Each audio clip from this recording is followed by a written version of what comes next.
Gusto ko lang kasing nalaman ng lahat na nagpapasalamat ako lalo sa mga pinsan ko, sa Valdez, para silang Superman. One call away lang talaga sila. Una-una dyan si Rodan at si Rodan. Nagpapasalamat din ako sa pamilya ni Nelia kasi talagang tinupad niya yung pangako niya kay Dandan sa asawa niya.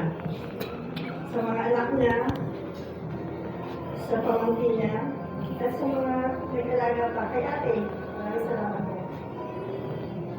Sa mga kamag-anak at kaibigan, maraming salamat po sa inyong lahat.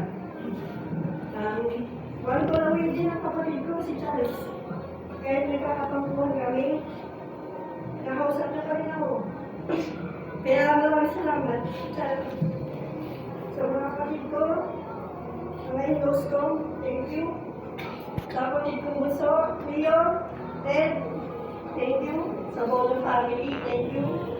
Sa Alia, kahit ikaw ang TJ representative, maraming salamat. Maraming salamat din po sa St. Peter. Maraming salamat po sa inyong lahat. Sa mga anak ni Tito Ben, Tito Renato, si man po, hindi ko nabanggit. Maraming salamat po sa inyong lahat sa pagdalo ninyo. Gusto ko lang din malaman ninyo na isang madiskating babaeng nanay. Natawag ko nga sa kanya para siya si Vilma Santos kasi for all season talaga.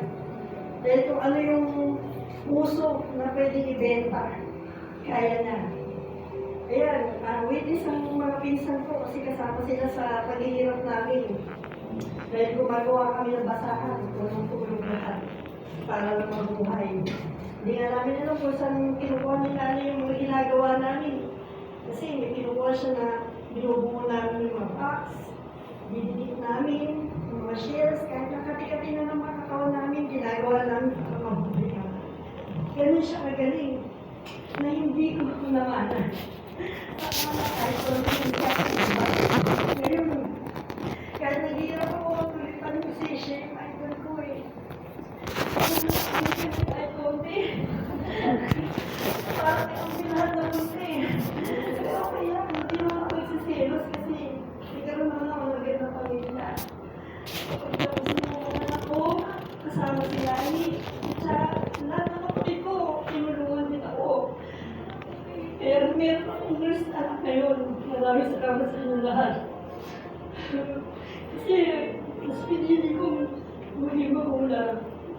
Nagsasolve sa ng espiritu ng nanay. Nakuha ko mag-asawa na maaga.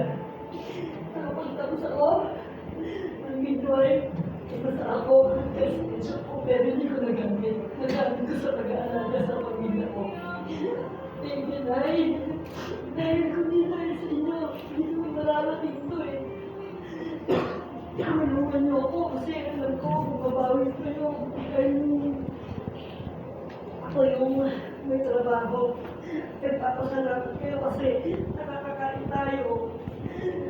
Kaya nagpapasalamat ako kasi gawin-gawin na kayo eh. Kahit hirap na hirap kayo, bumawi kayo talaga gusto sa akin. Kahit na napagbentahan ng bahay, alam ko kahit ako parang pinagkano kayo eh. Kahit na alam ko kung ibinalik nila ang buwan ng pagkasa namin ng asawa. Thank you po. Sana masaya na kayo ni Daddy, ni Danda, ni Ambel. Ay magkakasama na kayo. Pero pinapalangin ko sa Diyos. Huwag mo muna ako isama. Hindi pa ako pwede. Hindi ko pa nagagawa yung gusto ko eh. Napag-iwanan niyo na ako dito. Nag-iisa na lang ako. Ay, hindi ko na muna ako ulit. Gusto ko kami matulungan pagkali ko. Kahit nag-iipak ako.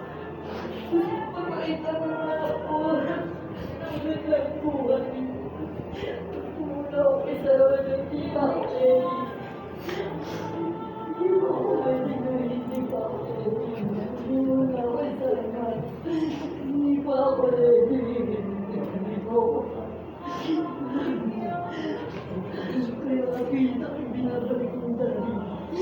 Sumama na ako ng misa sa lola ko, sa nanay ng daddy. Ano pa na kami na? Ready na ako ng mga